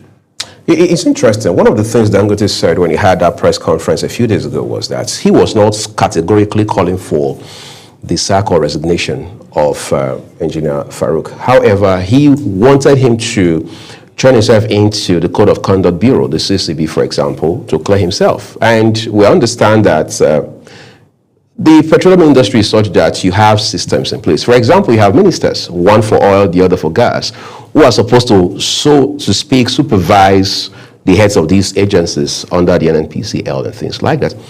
Can we not say, beyond the man engineer Farouk, that this is an institutional failure? Is it not an institutional failure? I will not say it is an institutional failure. I will say it is the failure of the people appointed to, superintend or to lead those agencies. NNPC has many subsidiaries. Right. Thank you. And those subsidiaries work independently to be able to perform. Like you have the refining, subsidiary under NNPC. Right. You have many subsidiaries under NNPC, and they work independently and they report to NNPC. The petroleum industry is a very big industry. It is gargantuan. The minister is the one, yes, the box top of the table, based on the report. But the people that have been appointed on trust to do the right thing. So if they fail to do the right thing, you will not blame the minister, because he is not a spirit to be everywhere. The GMD of NNPC is the one they report to. The GMD of NNPC now reports to the Honorable Minister. So if we are to talk, we'll talk about the GMD. What have you done? Did you not, superintend these people very well? Why did they not perform? Why did they not deliver on their mandate? Because when we get into these matters, as I've said earlier, a lot of things will come up. Those subsidiaries on the NNPC, they should be brought under scrutiny so that we know where the problem started and how to solve it. Endemic corruption is in the oil and gas industry. Let this matter of Ahmed Farouk be the stepping stone to getting into what actually transpired. And then Nigerians will know the truth and know why we are where we are. Do we ever get to the bottom of this, Chief? I mean, history shows us in this country, at least in contemporary times, that issues like this are easily swept under the carpet because it appears once the individual or individuals involved resign, that is closure. Does this look like it's going to be different? It cannot. This one will not be closure. Remember, I said some time ago that the political will of the President and Commander-in-Chief of the Armed Forces of Nigeria goes a long way in determining how investigations of public officers go. Our President Bola Ahmed Tinubu, has the political will to, when he wants to get to the root of a matter, he will assert authority and ensures that that thing is done and he gets to the root of the matter. And this one is one of them. Incidentally, we are hearing now that the Chief Executive Officer of the Nigerian Oil-Strait Petroleum Regulatory Commission also resigned yesterday. Does that strike you as a coincidence, or was there some sort of correlation between both cases? It didn't strike me. Both of them were appointed in 2021. They have served 4 years. I don't know their tenure, whether 5 years or thereabout, but they have served 4 years. So if Engineer Gbenga Komolafe resigned as well, good. Let there be investigation in this agency. Remember, these agencies came on board when the PIA, the unbundling of the petroleum industry. Right. Thank you. They became independent. Thank you. But before, all of them were under DPR. Now DPR was unbundled. You have the Nigeria Midstream and Downstream Petroleum Regulatory Authority and the Upstream Regulatory Authority. So let the investigation go deeper and find out what has transpired within these two agencies, because they are the agencies that hold both the crude and refined products. These two agencies in charge of crude, that's the Gbenga Komolafe. They are very central. Very central to the petroleum industry. Then you ask yourself again, why all these years before they coming on board of President Bola Ahmed Tinubu, we are barely producing about 1 million barrels or less than 1 million barrels. And they say there was pipeline, crude oil theft and whatever. Right. Why did they not nip it in the board until President Bola Ahmed Tinubu came on board and did the right thing? And we are producing 1.7 million barrels now. So let there be investigation. Let the investigation go just beyond Ahmed Farouk. Let it go to the upstream agency as well. And then this midstream and downstream agency. Nigerians will come to know the truth. And then we know where we are headed. Experts in the industry have always complained about opaqueness. Even those who are not necessarily critical stakeholders in the oil and gas sector, they say the NNPC itself, as an organ, is entirely opaque. One time, even a former member of your party, who is now former governor of Kaduna State, Nasiru El-Rufai, also talked about how that for years, the books of the NNPC had not been audited and things like that. Can we not have a situation where we show some examples, some individuals, because leadership has to be by example? I believe Mr. President will do that this time around, because the public outcry and the suffering of Nigerians, and then coming to see when Nigerians are suffering, an individual, an appointed individual holding a position of trust for Nigerians will be spending how many billion to pay school fees for secondary school. We will have an avalanche of secondary schools in Nigeria. Nigerians are alarmed at this. And I believe, Mr. President, being a listening president, we do the needful to get to the root of this matter and get it nipped in the bud and solved, so that any other person coming on board, we do what we move the petroleum industry forward for the betterment of Nigerians, not for his own betterment, as we have seen in the case of Engineer Ahmed Farouk. Right. It's quite concerning. Just before we switch topics, Chief, I mean, I been in a class as an undergraduate where a lecturer took out time to compare Nigeria with the United Arab Emirates. He said, look, Nigeria also discovered oil just at about the same time when the UAE found oil, but you can't compare both countries for obvious reasons. And then, not too long ago, Chief Olisa Agbakoba, one of Nigeria's foremost lawyers, said that, look, if for whatever it's worth, we decide to follow the Aramco model, the Saudi Arabia Oil Company model, Nigeria will be able to drive its O&G sector beyond what it is today. But it will appear government is not listening to such recommendations. Government is listening. It is the people that are driving the oil and gas industry, especially those that are in charge of the agencies, that are making things difficult. The endemic corruption in that particular sector has not made it possible for government policies to be implemented to the letter. Mr. President is not a spirit. He will appoint people, he believes that it possesses the expertise, the competence, to deliver. And when they get in there, because of the endemic corruption in that system, they will be swallowed by the corruption. But I believe Mr. President now, having seen this Engineer Farouk matter, we go beyond this to ensure that our oil and gas industry is, reformed to conform to global practices. Like we have it, like they cited the case of Aramco, Petrobras in Brazil and others. So that we have a large industry, the oil and gas industry, that when properly run and managed will be for the betterment of Nigerians. But those appointed to run the place just get there to enrich themselves at the detriment of Nigeria. I believe this time around it's not going to be like that. There are people I've spoken to off the record since these allegations came up, and they say that no matter what President Bola Tinubu has done at this point, with a big if, Malam Ahmed Farouk and those who also may have been indicted alongside him do not go to jail upon establishment of facts that he actually had committed these offenses that have, over which allegations have been leveled against him, that it means justice would not have been done in this case. Do you share that? I share that view as well. I believe an example should be set. Someone should be used to set an example. And I appeal to our judiciary, the judges. When this matter finally comes to court, let them give it accelerated hearing. Let the matter not linger over the years.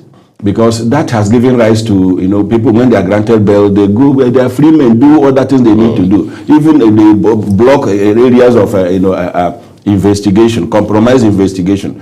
So if the matter finally comes to court, let it be given expedited hearing so that the matter will be dispensed with timelessly. I need to ask you this really because it's also central to this conversation just before we're done here. I heard somebody this morning say that we have to be careful that regulators in the oil and gas sector now may become a bit, may start feeling fidgeting because they are afraid a Dangote of some kind will come up at some point and level some very weighty allegations again. In essence, they are saying that such allegations can really rock the industry in a way that is very messy. If it is an allegation that is unsubstantiated, then the person should fidget. If you are doing the right thing, you should not fidget. You should not be afraid. It is when you have a skeleton in your cupboard that you'll be afraid. So clear conscience fears no accusation. No accusation. Do the right thing so that there will not be any allegation that is either substantiated or unsubstantiated against you. For me, it will call for anybody coming on board, we do the right thing for the betterment of Nigerians, not again for his own betterment and that of his children and family. So this is the right thing to do. It is the right thing to do, and especially coming from the caliber of Alhaji Aliko Dangote. The matter, I don't think, will be swept under the carpet, no matter whatever they try, because it touches the soul and blood of Nigeria. Right. All right, so I think that was quite profound to say. But let's take a break now, everyone. When we return, we'll talk about issues of policies under the Renewed Hope agenda, plus politics as well. We're seeing some of the things that have happened in Osun State in the last couple of days, going into weeks, and how those developments will also shape the election proper in 2026. All of that and more behind this short break. Please do stay with us.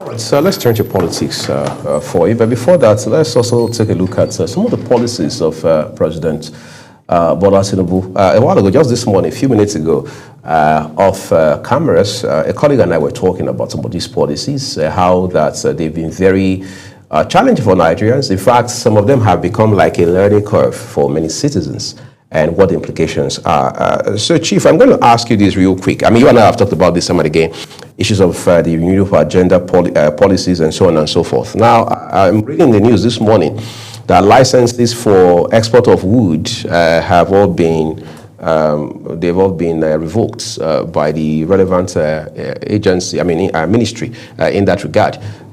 Are some of these policies not counterproductive? You remember the last time I spoke on this matter, I did tell you that the Honorable Minister of Environment is not working in the interest of Nigeria. For a man who has been there now for over 2 years. He's not working in the interest of Nigeria. He has a hidden agenda. He told me when I met with him, when I had issues with him, I met with him, the statements he made. Banning the exportation of wood is not in the interest of Nigeria. We are looking for revenues from non-oil export. And wood exportation is part of where we garner enough foreign exchange, and without destroying the environment. There are rules and regulations that exporters must, with requirements they must meet. Right. Provided they meet those requirements, why banning them? When he was preparing the executive order to send to Mr. President for them to approve for the ban, I was aware. I did shout. I did write. It is not in the interest of Nigeria. Quite interesting. But then, is that not a case of a house divided against itself? The president says, look, we're working as a team, we're driving development, we're driving growth on behalf of Nigerians. Then you have a man who you claim is not working in the interest of Nigeria. Are you saying the president is naive about this? Mr. President is not all-knowing. He's not all-knowing. Maybe presentations were not made to him properly. If he had maybe convoked a stakeholders meeting of those in the industry, hear from them, you understand, they would have put the information better. What the minister is doing is against the interests of Nigeria, the burden of wood exportation. If you say they are deforesting the forest, what of agriculture? You deforest and cultivate. What happens? There are policies that if you are cutting the wood, you should plant another one. Right. So they even say you fell a tree, you plant a tree. You plant another one. And then there are trees as well that CITES say you cannot export. Convention on International Trade in Endangered Species of Flora and Fauna. Right. CITES, there are trees they say you cannot export, you cannot trade in. Those ones, nobody touches them. But the ones that can be traded in, which are in Nigeria, why not allow the people to trade on them? Let them export and foreign exchange for Nigeria. A lot of investments have been made by exporters of wood in that regard. Why banning it?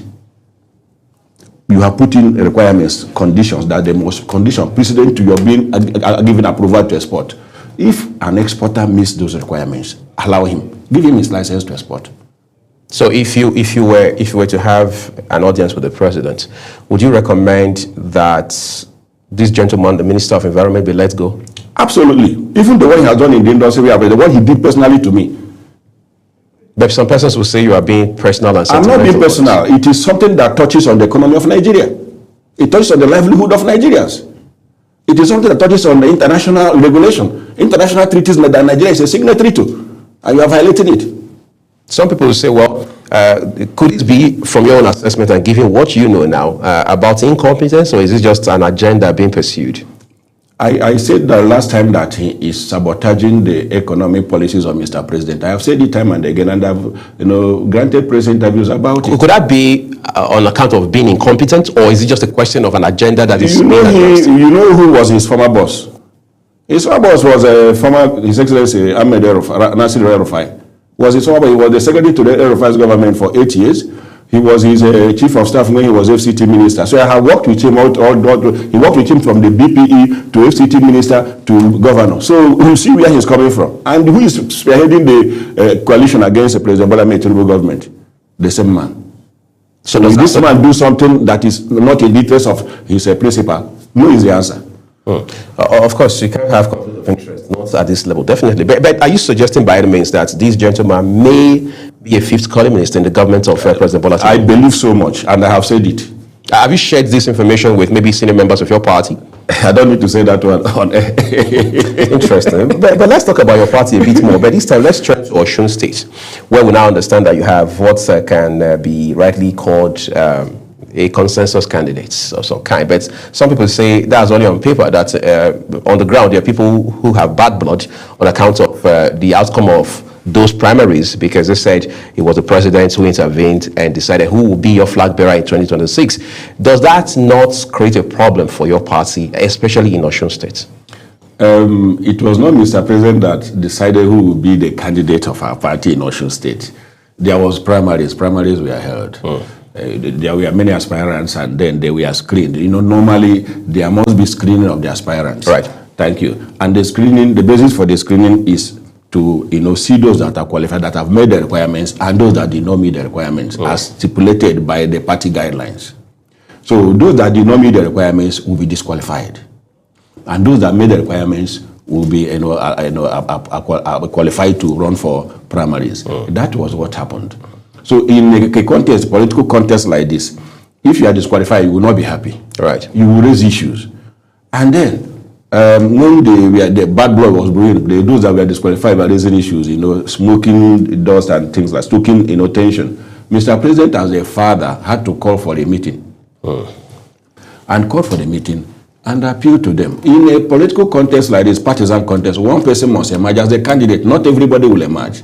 So, in order not to, heat up the polity, should he appeal to them to see reasons why they should support the person, that has emerged, from that have been qualified to run for the primaries. Right. And they saw reasons with Mr. President. After all, what is in question is good governance in Osun State. If any other person, succeeded, emerged, other candidates will also support him. So, Mr. President appealed to them. They saw reasons, in his appeal, and accepted to work together with those that were qualified to run for primaries. And the primaries were conducted, and a candidate emerged.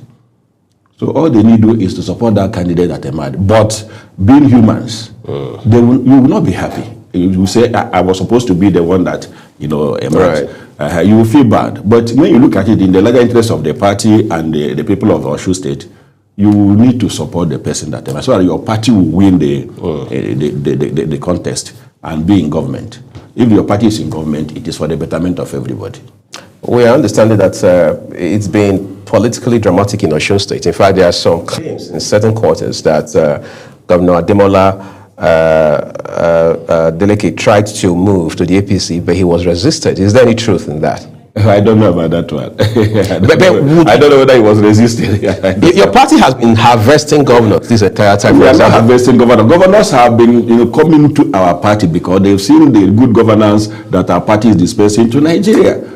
Unlike what we had in previous governments, our party under President Bola Ahmed Tinubu is dispensing good governance, to Nigeria. He has a political will to do things that will, in the long run, work for the betterment of Nigeria, which successive administrations have never done. And when you see someone that has a political will to deliver on critical mandates, you would like to work with that person. And besides, Mr. President has done a lot for the governors. The revenues they are receiving now, they never received it before. The revenues they began to receive from when Mr. President came on board has given them a lot of things are done for the governors. And no right-thinking governor who wants to remain relevant in partisan politics in Nigeria would not want to come to APC. At this critical why are time. people like Governor Ademola Adeleke not joining the bandwagon, so to speak? It is up to him. I am not Governor Ademola Adeleke. He should decide. I'll tell you what, we understand now that he has moved to the Accord Party. That's again, I read about that too. Of course, because he's going to stand for re-election next year, all else equal. Does that not pose a threat for your party, given that there's always the factor of power of incumbency in Nigeria? The Accord Party itself is having issues. They have two governorship candidates presently.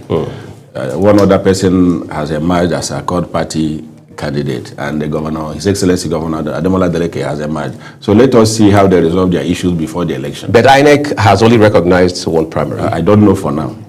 All right, I know you're here to speak on behalf of your party, but let's also... I'm addressing the issues as they are. Right. Yeah. But let's also now talk about, again, your party in Osun State. We understand the former governor of the state, a member of your party, now Minister of Marine and Economy, Adegboyega Oyetola, had lost election in that state in a bid to return to the government house back then.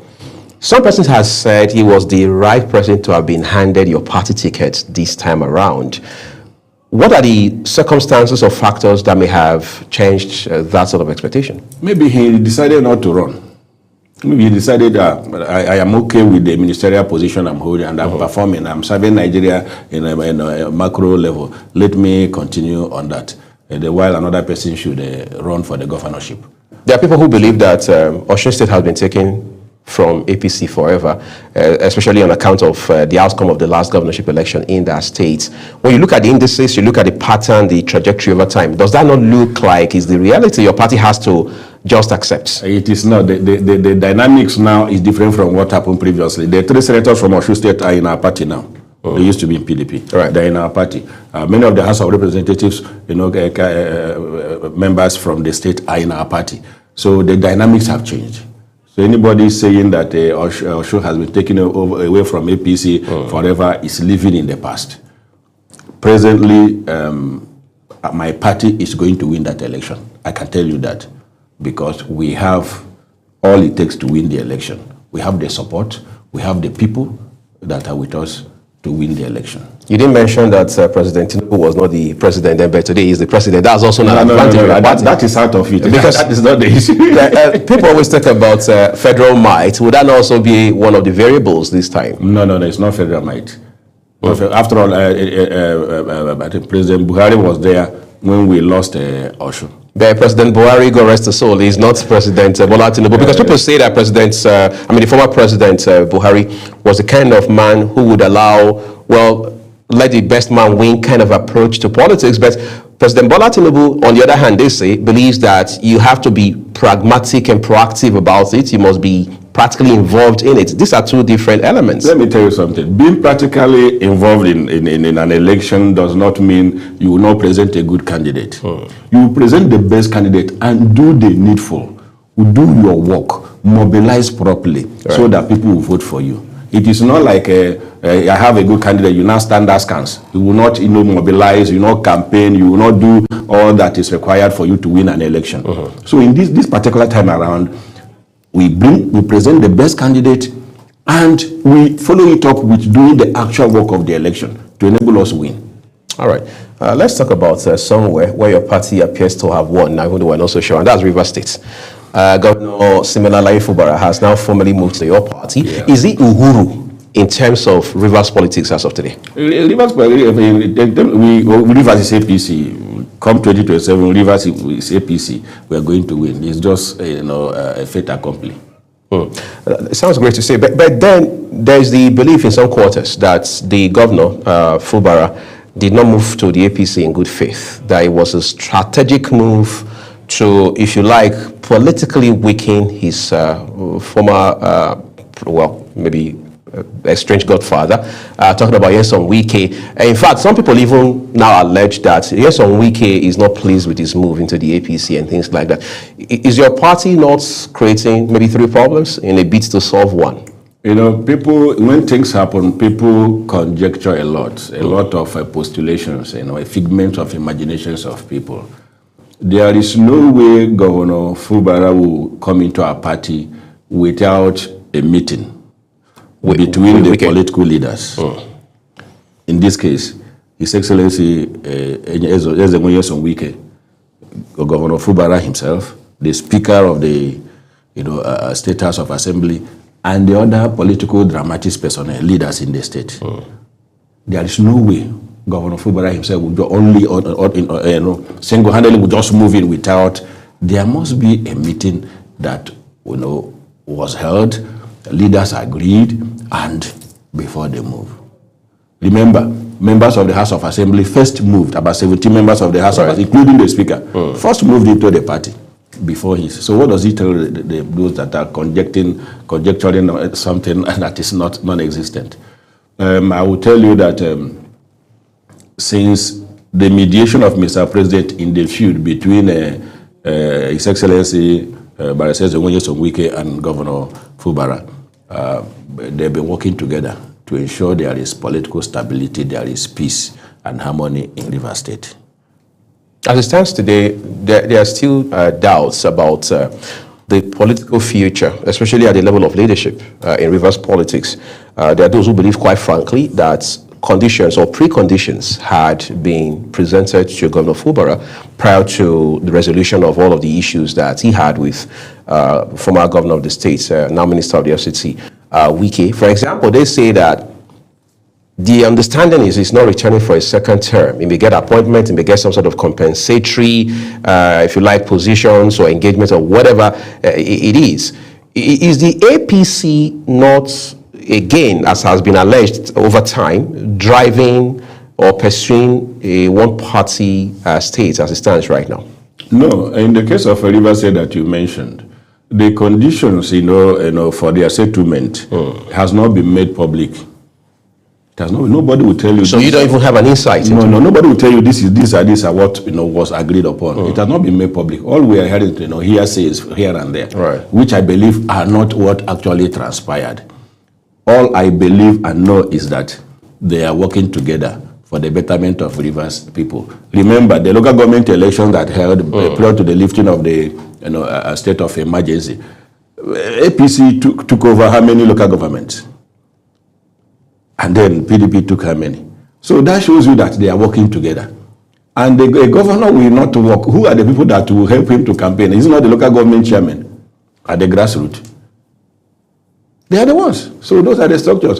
Both of them, both leaders are working together, I believe, to deliver, Rivers State. And come 2027, Rivers State is going to be full APC. It is APC now, and APC is still going to be the government, form the government in Rivers State come 2027. I'm trying not to ask you this question, but I think I must by all means ask. As it stands today, who is the leader of APC in Rivers State? Is it former Governor Nyesom Wike or now the incumbent Fubara? Former Governor Wike is not in APC. He's not in he's by the facts. No, he's in PDP. Right. He's in PDP. Working in an APC-led federal government. Yes, because it has happened before. During President Obasanjo's regime, late Bolige of AD worked in the government, right, from Minister of Power to the Attorney General. Former chairman of AD, I think one Abdul Kadir Ahmed or somebody, worked as a special advisor to President Obasanjo. We have seen it. It's a government of national unity. When you see somebody that has something positive to contribute to the development and good governance in Nigeria, the person you approach him, if he accepts to come and work with you, the person will come on board. So His Excellency Barrister Nyesom Wike is in PDP, is not in APC. Until he comes into APC, then we began to talk about who is the leader of APC. But for now, Wike is the political leader of Rivers State. Is the political leader of beyond partisanship? Yes, he's the political leader. He has the structures everywhere. He calls the shots. So it is wrong, I mean, based on what you have just postulated, that to say or refer to Governor Fubara as the leader of the political structures. No. He's in APC, but Wike is in PDP. They are two different things. But they are working together for the peace and development of Rivers State. Until His Excellency Barrister Nyesom Wike comes into APC, and then we will begin to talk about that one. But presently, Barrister Nyesom Wike is the political leader of Rivers State. By our party's arrangement, a governor is the leader of the party in the state. Presently, His Excellency Simi Fubara is the leader of APC in Rivers State. Apparently, the governor, I mean, talking about Fubara, is subsumed under the leadership of Wike ultimately. Well, you said that, not me. But that's interesting. Let's scale up now as we begin to tie it up. We've seen governors, I mean, this is historic, move from PDP and, I mean, into your party. Quite, if you like, substantial number of them. All right. Some of these governors, one of them former, talking about the case of Delta now, Senator Ifeanyi Okowa, have been accused of grafts by the EFCC, for example. Some people say, on account of their defection, those cases are dead on arrival. It is not true. It is not true. Remember the case of His Excellency Governor Yaya Bello. He's not a member of a party. He's not a leader in a party. There's also the insinuation that he has a personal issue with the president. No, not at all. So when EFCC is done with an investigation and the prima facie case is established against the person, they go ahead to prosecute the person. The case of His Excellency Dr. Ifeanyi Okowa is still under investigation. EFCC have not come out to tell us they are done with the investigation. So when they are done with the investigation and there is a prima facie case established against him, they will go ahead and prosecute him. All right. I'm not going to sit here and be asking you questions about fraud allegations, related, investigation and all that. But the question is really, how do you arrest him when you're not done with the investigation? But that's a conversation for another day. I'd like to say a big thank you to you, Chief Chibuna Obawike, for taking our time to come talk to us about these issues this morning. These are obviously developing stories. Global TV will continue to follow them for you. But we're taking a break now. When we return, Jumai and I will tie up things for you. Do stay with us.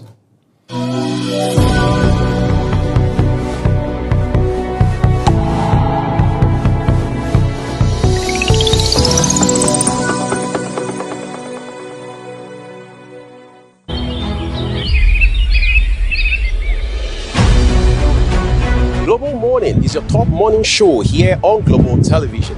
We bring you fresh news updates daily while delving into a variety of current affairs and topics. And at the same time, keeping you well informed about important events, both national and internationals. Global Morning serves as a valuable source of information, helping viewers like you start your day well informed.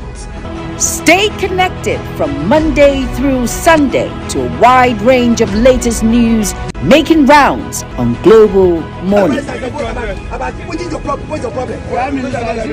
on the road to protest.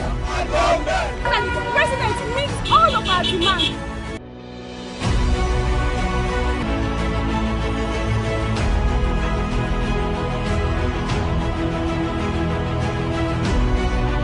This is Global Morning.